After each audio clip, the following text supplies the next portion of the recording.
Bonjour, vous êtes déjà fatigué, vous avez déjà le cerveau dans le brouillard alors que la rentrée vient juste de commencer.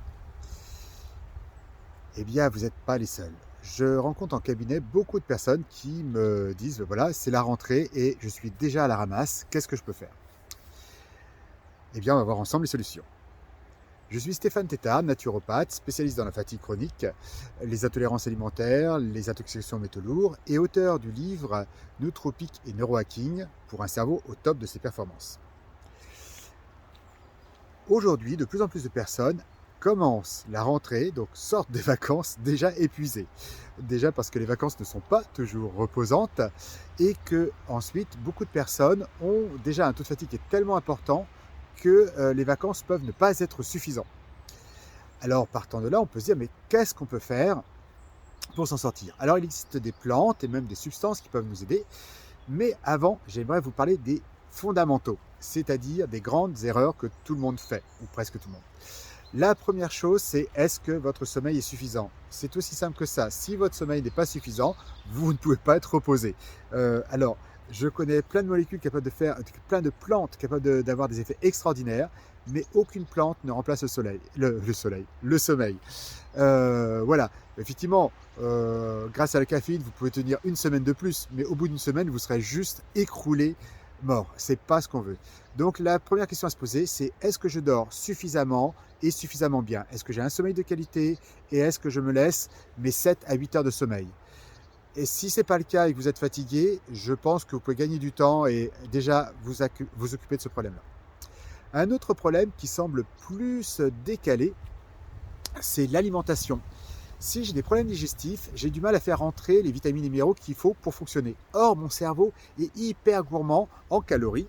Dites-vous bien que euh, votre cerveau consomme 20% de l'énergie de votre corps, alors qu'il est très très loin de faire les 20% du poids. Et donc, il faut nourrir ce corps. Donc, en général, les calories, on n'en manque pas, tant mieux. Mais par contre, ce qui nous manque, c'est les vitamines et minéraux pour transformer les calories en énergie. Et si vous avez des problèmes de digestion, il y a toutes les chances que les vitamines et les minéraux nécessaires, les vitamines B notamment, le magnésium notamment, n'arrivent pas à rentrer suffisamment. Et donc, votre cerveau n'arrive pas à transformer les calories qu'il a en énergie. Donc, le cerveau est à la ramasse. Après le sommeil, après l'alimentation, il y a un autre cas, mais que je mets en troisième parce que c'est le plus dur à gérer, eh bien c'est est-ce que je suis fatigué parce que je stresse trop et je travaille trop? Donc quand c'est le cas, ben, souvent on me dit, au début, on me dit c'est pas possible. Et finalement, on s'aperçoit souvent qu'il y a un moyen de s'organiser pour vivre moins de stress ou avoir une activité, enfin avoir à travailler moins, c'est-à-dire de revenir dans les fameux 80-20. 20% d'efforts, 80% du résultat. C'est l'idéal. En tout cas, très très souvent, on a la possibilité d'alléger au moins 20 bons pourcents de notre niveau d'activité et qu'on peut reporter sur le temps de qualité qu'on a en famille ou pour soi et le temps de repos.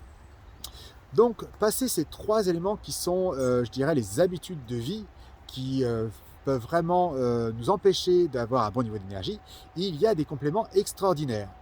Alors, les premiers ne sont pas aussi extraordinaires que ça. Les premiers, je recommande, et je peux vous assurer, 8 fois sur 10, les résultats sont déjà extraordinaires.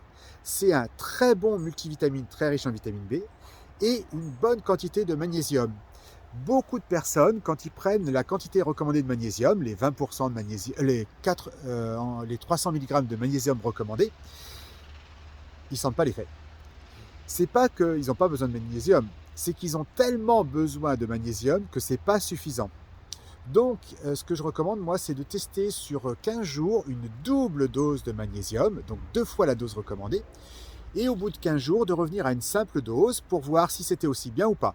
Dans le pire des cas, vous avez fait votre plein de magnésium, et dans le meilleur des cas, vous apercevez qu'effectivement, vous fonctionnez bien avec deux, alors que quand on vous donne que un magnésium, vous n'avez pas d'effet, voire vous ne sentez pas d'effet du tout. Parce que, dites-vous bien, les 300 milligrammes recommandés, ça correspond à un militaire dans les années 60 payé à rien foutre pour voir à quelle quantité de magnésium, à partir de quelle quantité de magnésium il va être mal. ça ne correspond pas à un homme ou une femme hyperactif qui doit s'occuper de sa famille, qui doit s'occuper de son boulot, qui gère le stress professionnel, le gère de la vie personnelle. Eh bien, il faut souvent 2 fois plus. Et je rencontre même des personnes qu'il faut 3 fois plus. Mais là, c'est un niveau de stress très élevé. Donc, ma base que je recommande systématiquement, c'est de prendre du, un multivitamine, super riche en vitamine B, et du magnésium. Mais pas n'importe quel magnésium, notamment surtout pas le magnésium marin, qui est un magnésium naturel, mais qui est le magnésium le moins assimilable. Mais il est moins cher et il est naturel, alors il se vend bien. Mais hélas, si vous le prenez, ça ne sera pas efficace. Et si vous prenez une double dose, vous risquez d'avoir surtout une diarrhée. Vraiment, le magnésium naturel, le magnésium marin, ou qui s'appelle aussi l'oxyde de magnésium, n'est pas un bon magnésium. C'est l'un des plus mauvais, mais il n'est pas cher. Et comme on peut le vendre comme naturel, ça marche bien. Je vous mettrai en lien avec cette vidéo ma sélection de magnésium de qualité, ainsi que ma sélection de multivitamines de qualité. Donc ça, c'est vraiment quelque chose qui, 8 fois sur 10, les gens retrouvent le cerveau. C'est très efficace contre le brouillard mental, pour la fatigue mentale, les problèmes de mémoire, de concentration. Mais chez certaines personnes, ce n'est pas suffisant. Et là, on est toujours à nourrir le cerveau. Il existe 2 éléments qui sont importants pour nourrir le cerveau. C'est les fameux oméga 3. Dites-vous bien que votre cerveau, bon, quand on enlève l'eau, hein, c'est 80% d'eau le cerveau quand même. Donc, dans les 20% qui restent, eh bien, il y a les 2 tiers, c'est du gras. Le premier tiers, c'est des oméga 3, et les fameux oméga 3 DHA. Donc, c'est des oméga 3 de cerveau, prêts à l'emploi, alors que les oméga 3 de plantes sont plus difficiles à transformer en oméga 3 de cerveau. Donc, moi, je recommande aux personnes qui veulent prendre soin de leur cerveau sur le long terme, notamment pour lutter contre les problèmes de mémoire, de concentration et de brouillard mental, mais aussi d'éviter les maladies neurodégénératives, c'est de prendre des oméga 3, d'une part, des oméga 3 DHA, prêts à l'emploi pour le cerveau, et d'autre part, de la choline. La choline, c'est le 2e tiers de gras qui est multifonction. C'est-à-dire que ce gras sert à fabriquer des neurones en pleine santé, mais il sert aussi à fabriquer l'acétylcholine, qui est en gros votre mémoire vive. Plus vous avez de choline dans le cerveau, plus vous êtes capable de faire plein de choses en même temps, de faire quelque chose en faisant 2-3 étapes en avant. Et si quelqu'un vous parle, ça ne vous dérange pas, vous ne faites pas d'erreur, mais en plus vous vous en rappellerez après avoir fini ce que vous avez fait. Ça, c'est quand j'ai toute la choline qu'il me faut. Quand j'ai pas assez de choline, eh bien, je fais étape par étape et en plus, ensuite, je me gourre, je me dis « Ah zut, j'avais oublié de prendre ça en compte, donc je suis obligé de recommencer en arrière pour corriger mon travail. » Mais en plus, si quelqu'un me parle, non seulement ça me trouble, je fais encore plus d'erreurs, mais ensuite, je me dis « Ah oui, mais pourquoi il m'a dérangé, Paul ?» Voilà, c'est vraiment la mémoire comme ça, des gros problèmes de concentration. Et ça, c'est ce qu'on pense par la choline. Là encore, vous trouverez en lien mon best-of avec les posologies recommandées. Donc, entre le multivitamine, un bon magnésium, des bons oméga 3, ça c'est encore le plus facile à trouver, de la bonne choline, ça c'est plus délicat, et bien ces 4 éléments en général aident vraiment à avoir un cerveau qui sur le long terme fonctionne bien. Multivitamine, magnésium, c'est un effet sur le court terme, oméga 3, choline sur le long terme. Et ensuite, il existe des plantes et des substances qui permettent d'augmenter le fonctionnement du cerveau. C'est notamment les fameux nootropiques. Alors, j'ai écrit un livre entier et j'en présente une 50aine. C'est Nootropiques et Neurohacking pour un cerveau au top de ses performances. Là, je vais vous donner mes gros ficelles, les trucs qui marchent super bien. Ensuite, en fonction de la situation, on peut avoir besoin d'un accompagnement pour trouver les bonnes plantes. Donc, les 2 que je vous recommanderais, le premier, vous le connaissez très certainement, c'est le ginseng. Ginseng et notamment le ginseng rouge. Là encore, sur le marché, vous avez du très bon et du très mauvais. Donc, vous avez en lien ma sélection personnelle. Donc, le ginseng est super intéressant parce qu'il donne de l'énergie, de la vitalité et ça a un impact sur le cerveau. Et c'est assez notable et c'est assez amusant parce que plus j'en prends, plus ça fait de l'effet. Pendant un mois, plus j'en prends, plus ça fait de l'effet. Et au bout d'un mois, plus j'en prends, moins ça fait d'effet. Et oui, notre corps s'habitue à l'effet adaptogène, c'est-à-dire qu'il nous aide à nous adapter au stress du ginseng. Et donc, ce qui est recommandé, c'est de faire une cure de 1 mois, puis d'arrêter pendant 1 mois et reprendre. Ah oui, vous dites oui, mais je veux bien fonctionner un mois, mais avoir mal fonctionné un mois, c'est dur. Surtout quand on a pris l'habitude de refonctionner normalement, je peux vous assurer, moi qui ai vécu une fatigue chronique, enfin, où je suis sorti d'un long burn-out, c'était vraiment, ah, je revis et j'étais pas prêt à redescendre. Eh bien, il y a une astuce, c'est que le ginseng, vous le prenez sur un mois, vous faites une pause et pendant cette pause, vous prenez la deuxième plante adaptogène que je vais vous recommander, que j'aime beaucoup, voire même que je préfère, qui s'appelle l'ashwagandha. Vous trouverez là dans les liens, vous avez l'orthographe et les bonnes marques. Là encore, c'est comme toutes les plantes, il y a des très bonnes et des très mauvaises. C'est très important, il y a des gens qui me disent j'ai pris du magnésium, ça n'a pas marché. Effectivement, ce n'était pas du bon magnésium ou ce n'était pas les bonnes posologies. Donc c'est important d'avoir les bonnes informations. L'ashwagandha est surnommé le ginseng indien. Ce n'est pas la même plante, c'est aussi une racine et c'est une plante que j'adore parce qu'elle met de l'huile dans tous les rouages du corps hormonal. C'est-à-dire que le matin, j'ai plus d'énergie, plus de dopamine pour agir. Le soir, j'ai plus de sérotonine pour être serein et la nuit, je fais plus de mélatonine, l'hormone du sommeil récupérateur, donc je dors bien. Donc le lendemain, j'ai plus d'énergie et je rentre dans le cercle vertueux.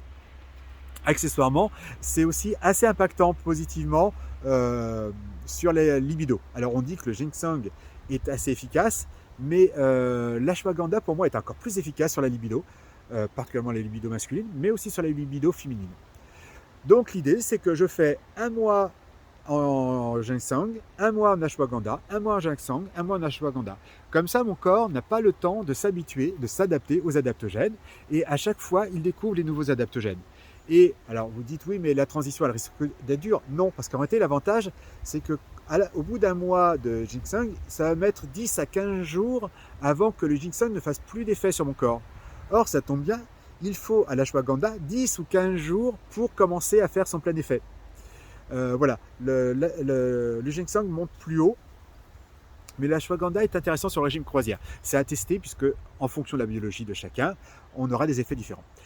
Voilà, c'est vraiment mes recettes, un multivitamine, un bon multivitamine, du magnésium, éventuellement des oméga 3 et de la choline.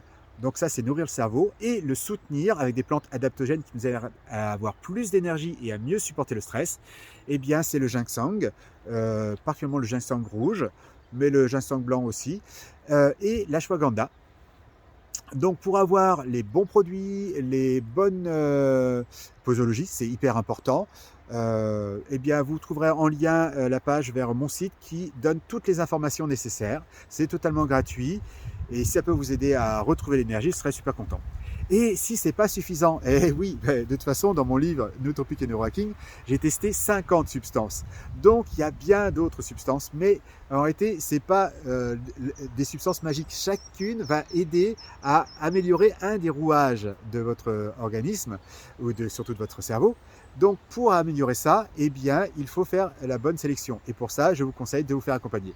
Donc, si vous voulez vous faire accompagner par un thérapeute expérimenté en la matière, ce sera avec grand plaisir. Je mets mon lien, vous pouvez prendre un rendez-vous depuis mon site, ce sera avec grand plaisir.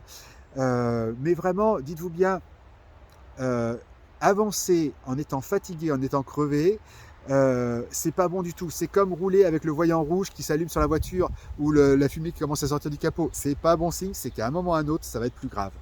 Donc si aujourd'hui c'est la rentrée et vous avez déjà des signes de fatigue, des signes de brouillard mental, des problèmes de mémoire, de concentration, c'est vraiment important de s'en occuper tout de suite. Parce que, dites-vous bien, ça ne va pas aller en s'améliorant.